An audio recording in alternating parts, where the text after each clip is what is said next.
반갑습니다. 저의 남편은 외아들이고요. 저는 결혼 7년 되는데 딸 하나 있어요. 저희 부부는 결혼하면서 바로 아이를 가졌고 이젠 딸아이도 어느 정도 커서 일을 가져볼까 생각 중에도 있었습니다. 그런데 작년 여름에 시어머니께서 말기암 판정을 받으신 지 3개월 만에 갑작스럽게 돌아가시게 되었습니다. 시골에 혼자 계신 시아버지가 늘 마음에 쓰였던 우리 부부는 주말마다 방문했습니다. 시아버지는 시어머니를 갑자기 잃은 큰 슬픔에 많이 우울해 보셨습니다. 한참 이쁠 소녀를 보면서 잠깐이라도 슬픔을 잊으시는 것 같긴 했지만 마음이 많이 아팠습니다. 그래도 거리도 만만치 않았지만 다녀오고 나면 조금만 편했습니다. 하지만 늘 떠나올 때에 아쉬워하는 시아버지 모습이 안쓰럽게 느껴졌습니다. 그래서 추워지기 전에 아무도 없는 집에서 홀로 남아 우울해하시는 시아버지를 저는 남편과 상의 끝에 저희 집에서 함께 살자고 했고 남편은 어려운 결정해줬다며 많이 고마워했습니다. 시아버지께도 아까를 말씀드렸더니 한표의 고맙다며 늙은이가 짐이 되어서 미안한다고 하셨습니다. 그리고 더 추워지기 전에 저희 부부는 시아버지 모셔오게 되었습니다. 시아버님은 함께 살기 시작하면서 저희 딸과도 잘 놀아주셨고 종종 환하게 웃으시며 행복해하시는 것 같았습니다. 저도 이렇게 아침 저녁으로 가까이에서 챙겨드릴 수 있어서 한결 마음이 편했습니다. 그리고 딸아이 아침 등원도 하원도 아버님께서 손수 맡아서 해주셨고 딸아이도 할아버지를 잘 따랐습니다. 그래서 저도 서서히 일을 알아보려는 욕심도 생겼고 그저 아버님께 올려 감사했습니다. 그러던 어느 날 남편이 출장 가게 되었다면서 2박 3일 일정량으로 혼자 아버님을 모시게 해서 미안하다며 중국으로 떠났습니다. 그리고 최대한 빨리 끝내고 돌아오겠다는 말도 잊지 않았습니다. 하지만 저는 이미 시아버님이 그리 불편하게 느껴지지 않았기에 걱정 말고 일 잘 끝내고 잘 돌아오라고 했고 남편을 보냈습니다. 똑같은 일상이었습니다. 아버님께서 딸을 등원시켜주시고 헬스를 하시고 수영도 하시고 동네 기원에 들러서 바둑을 두신 후에 새롭게 사본 친구분들과 점심을 드시고 딸아이를 하원시켜서 집으로 데리고 오셨습니다. 이틀은 그렇게 빠르게 지나갔습니다. 그런데 출장 마지막 밤 저녁 식사 후 딸아이를 시켜서 재워놓고 아버님께 인사를 드리려고 노크를 하였습니다. 그런데 방 안에서 시어머님의 사진을 들여다보며 슬픔에 잠긴 시아버님을 보게 되었습니다. 순간 알 수 없는 연인을 느꼈습니다. 아버님 어머님 생각 많이 나시나 봐요. 오늘 저라 위스키 한잔 하시겠어요? 했습니다. 시아버님은 그래 오늘은 좀 마셔야 잠이 올 것 같다. 한잔 하자고나 하셨고요. 시아버지와 저는 한두 잔 위스키로 홀짝이며 시어머니와 관련된 추억을 회상하면서 많은 이야기를 나누게 되었습니다. 시아버님 결혼 당시에는 연애라는 게 흔하지 않던 시대였답니다. 시아버님은 대학 시절 좋아하던 여자가 있었고 집안의 격차로 헤어지게 되었답니다. 그러던 중 시어머니과 인연이 닿아서 선을 보게 되었답니다. 그 당시 시아버님은 공직에 있으셨군요. 시어머님의 약대를 막 졸업한 여대 졸업생이었답니다. 그런데 시아버지께서 시어머니가 그리 마음에 들지 않으셨답니다. 또한 시어머니도 시아버지를 별로 내표하지 않으셨답니다. 하지만 어른들의 추진으로 아버님과 어머님 결혼을 하셨답니다. 같은 지역에서 오랜 기간 지방 가내는 친분이 있는 상황이었답니다. 그래서 살면서 정이 들었고 시어머니께서 잘해주시니까 고맙고 미안했다고 합니다. 약대를 낳은 시어머니께서는 약국을 차리셔서 자기 일이 있으셨지만 출장이 잦아서 늘 미안했던 희아버님이셨는데 항상 불만도 없고 내조를 잘해주신 시어머니셨더라고요. 이제야 생각하니 잘해준 게 없었다고 속상하다고 하셨습니다. 그래서 지금 이렇게 마음에 걸린다며 눈물을 보시더군요. 저는 시아버지를 조용히 안아주셨습니다. 그러면서 아버님을 토닥이다가 아버님과 포옹을 떼었는데 묘한 분위기 쌓이게 되었습니다. 이미 술은 취해서 다른 생각이 나질 않았습니다. 그냥 그대로 우리들은 실수해버렸습니다. 다음날 저는 시아버님께 어젯밤은 실수였다.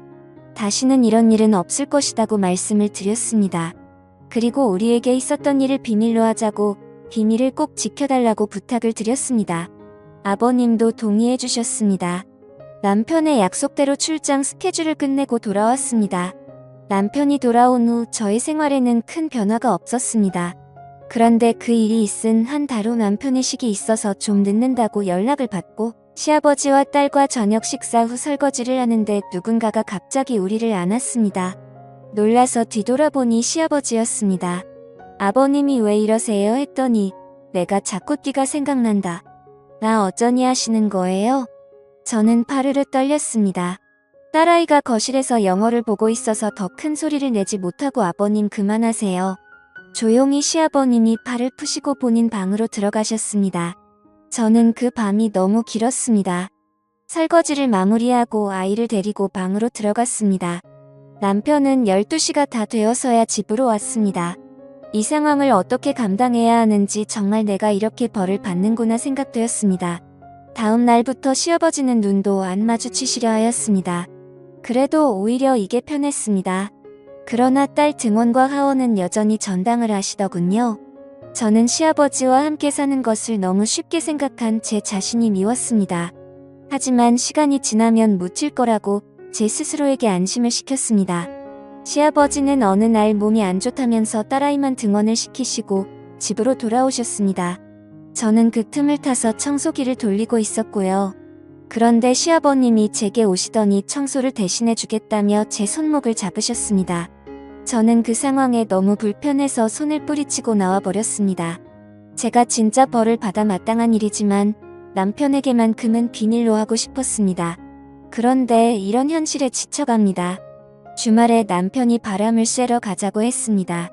몸도 마음도 불편했지만 남편이 모처럼 시간을 냈다고 했기에 딸아이와 아버님도 함께 시외로 드라이브를 갔습니다. 우리는 잘 꾸며진 잔디가 있는 음식점에 다 밥을 먹고 돌아오는 길에 작고 예쁜 카페에 들려서 차도 마시게 되었습니다.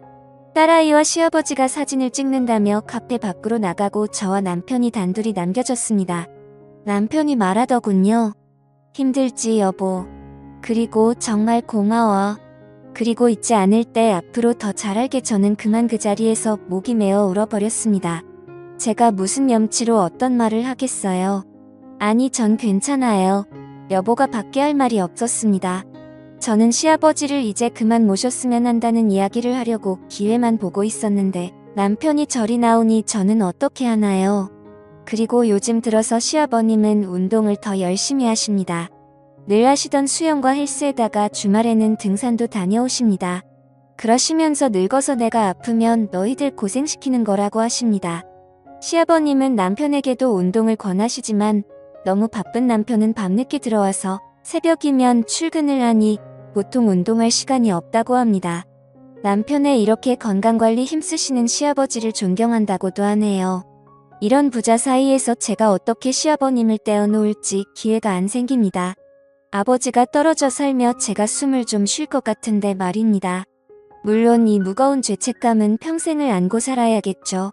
시아버님은 어떻게 이렇게 뻔뻔할 수 있는지 저녁 준비를 하고 있으면 아무렇지도 않게 제 앞에 오셔서 제 엉덩이를 만드시면서 저녁 메뉴를 물어보십니다. 딸아이는 제가 소리 지르면 드릴 만한 공간에 함께 있는데 시아버님이 원하지 않는 스킨십은 계속됩니다. 저는 남편과 이혼하고 싶지 않습니다. 그런데 이대로라면 말을 해야 하고 같은데 남편에게 말하면 믿어줄지도 의문이고 막상 이 일로 이혼을 하게 되면 우리 딸아이는 어떻게 될지 정말 힘이 듭니다. 제가 어떻게 하면 시아버지로부터 벗어날 수 있을까요? 너무 양심 없는 거 알지만 가정도 지키고 싶습니다. 그런데 방법이 없습니다. 도와주세요. 다음 사연입니다. 안녕하세요. 40살 결혼 12년 차이고 초등학교 아들 하나 있는 엄마예요. 시어머니는 일 때문에 아들 하나만 낳은 저에게 몇 년째 계속 둘째를 낳으라고 매날 욕을 하셨습니다. 애 낳기 전에 아들거리셔서 떡두꺼비 같은 아들 낳아줬더니 하나는 외롭다며 둘째를 낳으라고 하시네요. 이 욕심이 있던 저는 사장을 말씀드려도 소용없어 심적으로 힘든 나머지 시댁에서 1시간 거리 떨어진 경기도 외곽으로 이사왔습니다. 회사가 멀어져 출퇴근은 힘들었지만 마음은 좀 편했네요. 남편은 저 때문에 자기 엄마랑도 떨어지고 회사를 하고도 멀어지니 한동안 불만을 달고 살았습니다. 그렇지만 아파트 대출이자도 적게 나가고 공기 좋고 자연 친화적인 곳에서 사니 바로 적응해 나가더라고요. 대신 한 가지 딱 거슬리는 부분은 해결될 기미가 안 보였습니다. 바로 옆집의 요란한 소음이었습니다. 이사 온 날부터 며칠 동안 계속 부부싸움 소리와 물건 부서지는 소리에 오는 소리에 밤에 잘 수 못해요. 경비 아저씨께 여쭤보니 하루 이틀 된 일이 아니랍니다. 이웃들도 처음에 신고로 대응하다가 지금은 집값에 자칫 영향을 끼칠까 모른 척하며 지낸다 하네요. 전에 살던 집주인도 한참을 시달리 다 저희에게 전세를 주고 나갔다 해요. 남편은 허구한 날 옆집에 시끄러운 소리에 진짜 못 살겠네. 주인한테 이거 얘기해야 하는 거 하며 짜증은 냈지만 저는 집의 문제도 아니고 옆집 가정 불화 문제를 집주인 이 분수로 해결해 그나저나 입집 여자 안 됐다 하며 좋게 말하고 참자고 했죠. 몇 번 우연치 않게 오다가가 옆집 여자를 봤는데 얼굴이 어둡고 몸이 안 좋아 보이긴 했습니다. 말을 붙일까봐 괜히 오지랖 떠는 것 같아 말았어요. 그런데 어느 날 예숙집 와주고 재운 후 저희 부부도 침대에 누웠을 때 다급하게 벨 누르는 소리와 문 두드리는 소리가 났습니다. 무슨 일인가 싶어 저희 부부는 거실로 나갔고 제가 인터폰으로 확인해보자 옆집 여자가 살려달라고 온 힘을 다해 저희 집에 요청하고 있었습니다. 저는 남편한테 어떻게 하지 남편은 시끄러운 일에 휘말려서 좋을 거 없어 그냥 모른 척하자. 나 내일도 일찍 출근해야 된단 말이야 하며 쑥 들어가대어 저는 걱정되었지만 남편도 들어간 마당에 혼자 무섭기도 했고 회사에서 야근에 몸도 피곤했던 터라 그냥 눈 딱 감고 들어갔습니다. 이불 속에서 숨죽여 있는 동안 경찰차 소리와 구급차 소리가 오고 가며 아파트가 소란스러워 있네요. 다음날 저는 출근하다가 경비 아저씨한테 물어봤습니다. 그러자 경비 아저씨는 어제 난리도 아니었어요. 애 아빠가 애 엄마한테 심하게 폭행을 했나 보더라고요. 애가 난리던 중에 다쳤나 본데 옆집인데 모르셨어 이러는데 괜히 마음이 찔리고 안 좋더라고요. 옆집도 우리 아들 또래 딸 하면 키우는 것 같았는데 부부싸움에 아이까지 다쳐다니 모른 척했다는 죄책감일 거군요. 오다가가 옆집을 신경 썼지만 절간같이 한동안 조용했습니다. 일주일 정도 지났을 때 퇴근하고 집에 도착했는데 엘리베이터에서 옆집 여사장 딱 맞췄네요. 아마 그날 다친 듯 팔깁스를 하고 있더군요. 기분상이었던지 여자는 저를 노려보는 것 같았지만 제가 시선을 느끼고 마주보자 말을 걸었습니다. 얼마 전에 이사 오신 저희 이웃분 맞으시죠? 저번에 제가 문 두드리는 거 모르셨어요. 인사폰 받는 소리가 나서 도와주실 줄 알았거든요. 원망이 섞인 옆집 여자의 말을 전 무조건 놀랍과 자각됐습니다. 아이 얘기를 들었다며 아이는 괜찮냐고 말을 돌려 물었죠. 옆집 여자는 유감스럽게 말했네요. 저울 막아주려다 머리를 좀 다쳐서 병원에 입원했어요. 못난 부모 만나 마음도 많이 갇힌 것 같아 정신과 치료도 같이 받기로 했네요. 입집 여자의 남편은 경찰에서 가정폭력 혐의로 접근 금지 명령을 받았지만 불안하기만 하다 하면서 눈시울을 붉히는데 같은 여자로서 마음이 짠하더군요. 여자 팔자 뒤움밭 팔자라고 남자 잘못 만나면 인생절이 꼬이니 제 처지와 비교되며 전 행복하다고 느꼈네요. 그런데 엘리베이터에서 내리자 시어머니가 문 앞에 계시더라고요. 어머니 어떻게 연락도 없이 오셨어요? 하니 시어머니 한숨을 길게 쉬며 다들 바쁜지 연락이 안 돼서 너희 퇴근 시간에 맞춰 무작정아 기다리고 있었다. 다음엔 집안에 들어와 있게 비번 좀 다오하며 요구하시더군요. 제가 일단 모른 척하며 들어가자 하지 옆집 여자가 말을 끼어들며 안녕하세요. 언니 시어머니신가 봐요. 저 옆집 살고 있거든요. 저희 집 늘 사람이 있으니까 벨 누르시고 저희 집에 계시다가 가세요. 라고 싹싹하게 되었는데 아니 언제 봤다고 제게 언니라고 하는지 당했네요. 저보다 어린 것 같긴 했는데 오늘 처음으로 말 섞어봤는데 언니 동생 할 사이는 아니지 않나요? 우리 며느리보다 젊어 보이는데 사람 참 살갑네. 혹시 저녁 밥 잡수셨어? 안 먹었음 반찬 넉넉하게 만들어 왔는데 같이 먹어요 하시는데 옆집 여자 기다렸다는 듯 덥석 감사하다고 말하며 저희 집으로 들어왔습니다. 얼마 안 가 남편도 도착했고 어머님과 옆집 여자를 보고 덩달아 당황했지만 내색 않고 다 같이 식사를 했습니다. 시어머니가 우연치 않게 옆집 여자 핸드폰 액정을 보고 딸이에요. 딸이 참 야무지게 생겼네. 요새 딸바 보는 말도 있다며 아들 녀석은 장가가면 소용없긴 하지 우리 애들도 딸 하나 더 있음 참 좋을 텐데 하며 저를 보시는데 간만에 아이 문제로 곤욕스럽게 만드시더군요. 그것도 옆집 녀석 앞에서요. 누가 엄마 바라기 아니랄까봐. 남편은 그 말을 받아 선한다는 말이 저도요 엄마. 우리 회사 동료가 이번에 늦둥이로 셋째 딸을 낳았는데 애교가 많다고 그렇게 자랑을 하더라고요. 딸이 그렇게 예쁘다면서요. 하고 옆집 여자한테 묻자 여자는 저를 일끗 보면서 자식이 다 귀엽고 똑같죠. 저도 딸 하나라서 아들 있으면 좋을 것 같긴 했는데 포기했어요. 이유에 대해서 궁금하신 시어머니 앞에 본인의 그간 사연을 쏟아내더라고요. 본인이 손버릇이 안 좋아서 신혼 때부터 계속 폭력을 당했다고 합니다. 임신할 때 빼고는 항상 폭력에 노출되어 있었대요. 돈은 잘 벌어다 줘. ATM 기계라는 생각하고 딸 생각에 버텼다는데 살살 이혼해야 한다 한들 경제적 자립 능력이 없어 쉽게 결정할 수 없다 하며 울더군요. 시어머니는 옆집 여자 신세가 가였다며 이웃사촌 좋은 게 뭐겠냐고 저희 부부한테 잘 좀 챙겨 달라고 도와주라더군요. 그때부터 시어머니는 오실 때마다 항상 옆집 여자 있다 저희 집으로 오셨습니다.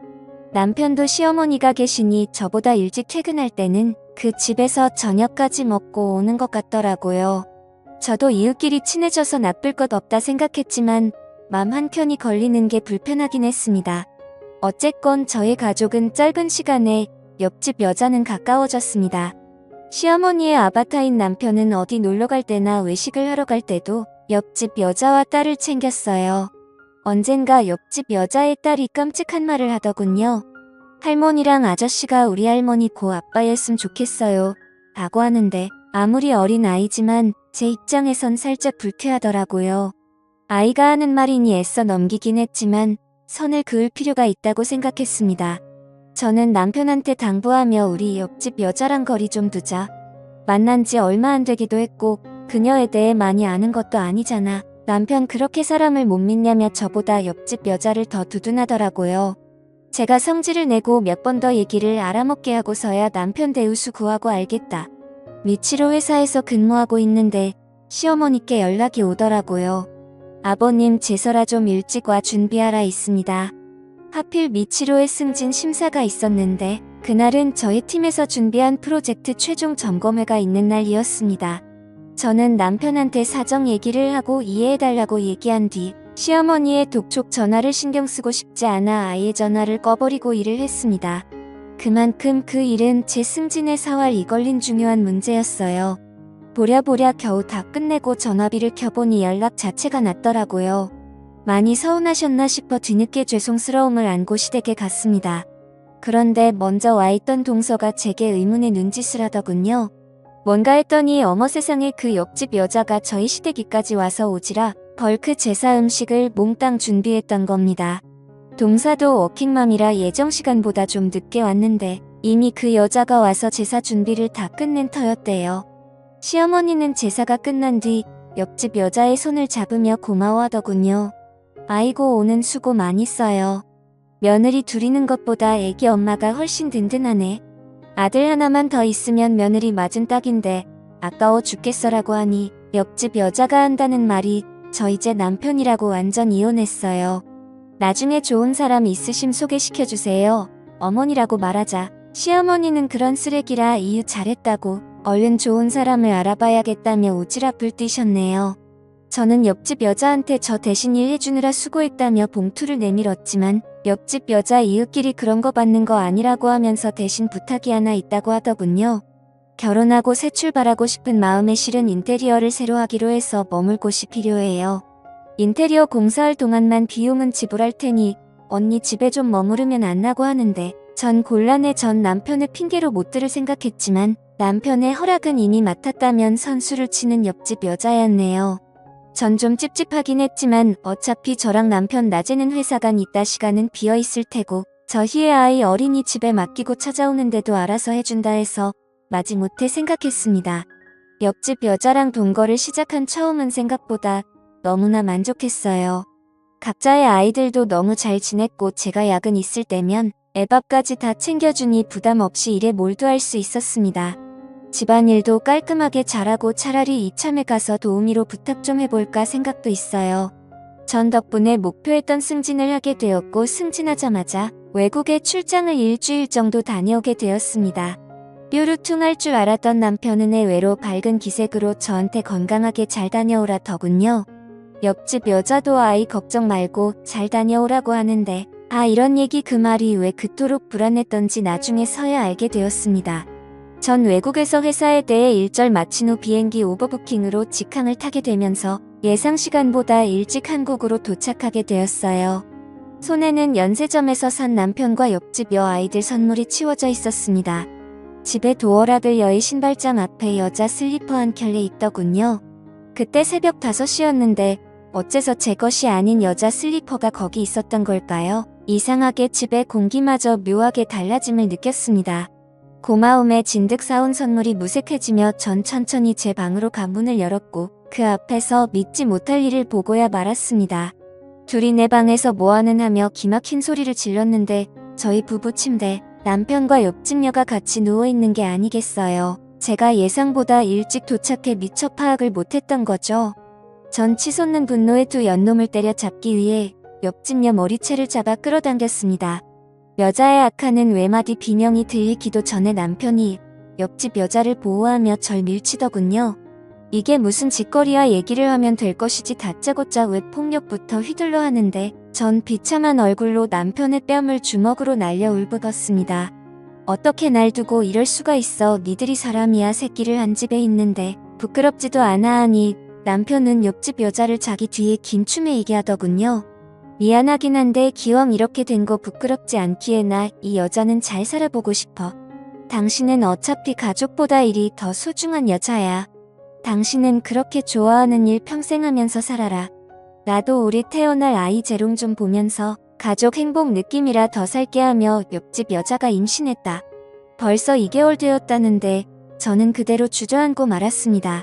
도대체 언제부터 그런 사이냐고 걱정이 무너져 울었더니 그건 이제 와서 알 필요 없다면 무조건 이혼하자 합니다. 옆집 여자는 뻔뻔스럽게 입을 놀리더군요. 언니가 싫어하시는 제사나 집안에 아이 낳는 것까지 제가 책임질 테니 언니가 가정 그냥 쳐주시고 원하는 것 찾아가세요 라고 하는데 저 부려 같은 년을 잡아서 치기 위해 덤벼들었으나 남편의 제지에다가 떨어져 한없이 울기만 했습니다. 나중에 알고 보니 옆집 년은 예전에 자기가 도와달라 배를 눌렀을 때 제가 자기와 딸을 모른 척한 것에 대해 앙심을 품고 있더라고요. 남편이 중간에서 무슨 말을 했던 모양입니다. 정작 모른 척하자 그런 건 남편이었는데 아기사 옆집 여자는 어차피 스스로에게 가정배선 핑계며 변명일 뿐일 텐데 그 여자한테는 제가 그런 여자란 게 마음이 편하겠죠. 사이에 시어머니가 연락이 왔더라고요.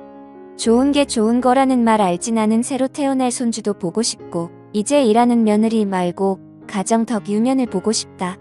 나도 생전 우리 아들 대접받고 기쁘는 것은 보자. 이번엔 네가 양보해라.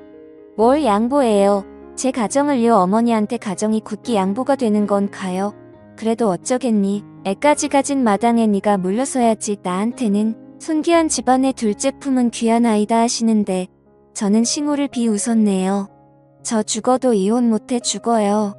그냥 평생 참냥꼬리표로 살게 해줄 거예요.